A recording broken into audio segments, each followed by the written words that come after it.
본문 1절 말씀은 예수님께서 유월절을 앞두시고 자신이 세상을 떠나 아버지께로 돌아가실 때가 이르렀다는 사실을 알았다라고 기록합니다. 근데 여기에서 아버지께로 돌아가신다는 것은 단순히 사역을 다 마치시고 퇴근하신다, 은퇴하신다 이런 의미가 아닙니다. 여기에서 예수님이 세상을 떠나 아버지께로 돌아가신다고 하는 것은 이후 14장에 살펴볼 것과 같이 아버지 집에 너희 거처를 예비하시러 가시는 이 예수님의 사역의 완성을 의미합니다. 즉 예수님은 자신께서 머지않아 사역이 십자가 고난과 부활과 승천으로서 완성하셔야 할 것을 아신 것입니다. 그러나 어제 새벽 기도회 때 살펴본 대로 제자들은 예수님의 사역의 의미를 알지 못합니다. 제자들은 틀림없이 예수님의 십자가를 보며 예수님의 실패라 여길 것입니다.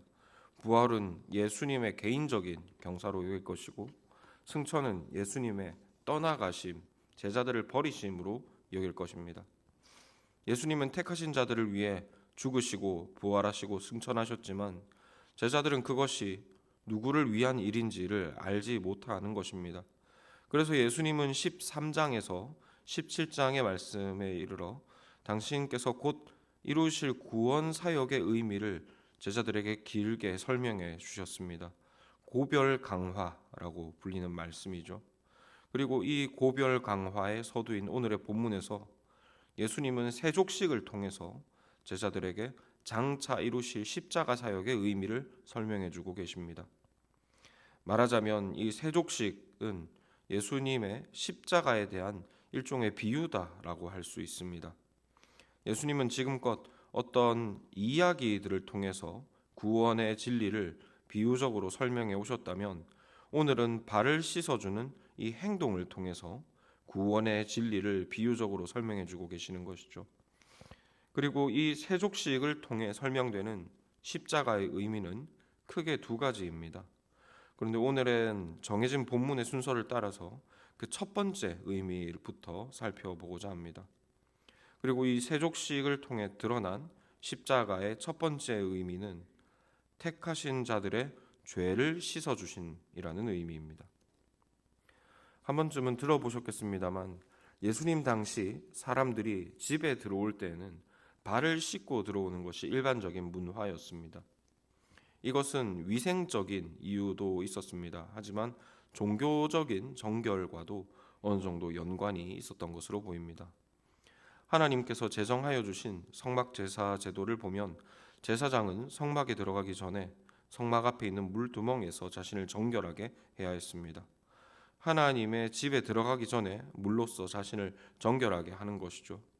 뿐만 아니라 율법 여러 곳에서도 율법적 부정을 정결하게 하기 위해서 물로써 씻으라는 명령이 기록되어져 있습니다. 이처럼 성경의 문화는 몸의 더러움을 정결하게 하는 것을 사람의 영혼을 정결하게 하는 것과 연결지어 보았었는데요. 이런 측면에서 예수님은 교회에게 몸을 씻는 세례 예식을 통해서 영혼의 죄 씻음을 확증하게 하시기도 했습니다. 이런 맥락에서 지금 예수님은 제자들의 발을 씻어주고 계신 것입니다. 즉 예수님은 이 발을 씻는 행위를 통해 장차 예수님께서 당하실 십자가의 고난이 저들의 죄를 씻는 사역임을 알게 하려 하신 것입니다. 이 예수님의 죄 씻어주시는 사역을 통해 택함 받은 자들은 하나님의 가정의 터로 들어갈 수 있는 그 자격을 얻게 되는 것입니다. 그리고 이는 우리에게 너무 익숙한 아주 기본적인 구원의 진리입니다. 그런데 한 번만 생각해 보면 우리는 이 너무나도 당연한 진리를 우리의 신앙의 터에서 너무 쉽게 잊어버리는 듯합니다. 우리는 자신 스스로가 정결하다고 여길 때 하나님께 나아가기를 즐겨합니다. 발을 씻을 필요가 없다라고 여길 때 하나님의 집으로 쉽게 쫓아 들어가는 것이죠. 반면 발을 씻을 필요가 있다라고 느낄 때에는 그냥 하나님을 외면해버리는 경우가 많습니다. 자신의 의와 자격을 가지고 하나님 앞에 나아가려 하는 그런 습성이 우리에게 남아있는 것입니다. 그러나 이와 같은 습성에는 예수님의 십자가가 쓸모가 없어집니다. 깨끗한 발로 당당하게 하나님께 나아가려는 자에게 예수님은 필요가 없는 것입니다. 마치 당대 바리새인들이 그러했던 것처럼 말입니다. 그러나 바리새인이든 세리든 창기든 모든 이들에게는 발 씻어줄 이가 필요합니다. 이는 우리도 마찬가지입니다. 발은 몸에서 가장 더러운 부분입니다. 말하자면 우리의 발은 항상 더럽습니다. 그래서 우리가 하나님의 집에 들어가기 위해서 우리에게는 항상 발 씻어주실 이가 필요합니다. 그래서 예수님은 우리에게 자신을 계시하시기를 발 씻어주시는 분으로 우리에게 자신을 계시하시는 것입니다.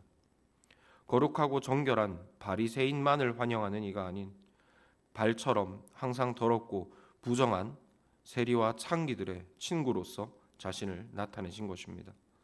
그러므로 주께 나아가기에 발이 더러운 교우 여러분, 그 발을 씻으시는 그리스도를 의지하여 하나님의 집으로 담대히 나아가시기를 권합니다.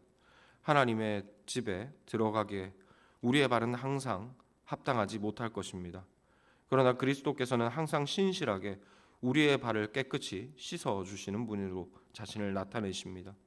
그러므로 이 은혜를 의지하여 예수님의 은혜 가운데 삼위 하나님의 교제를 즐거이 누리는 모든 성막의 교우들이 되시기를 권합니다.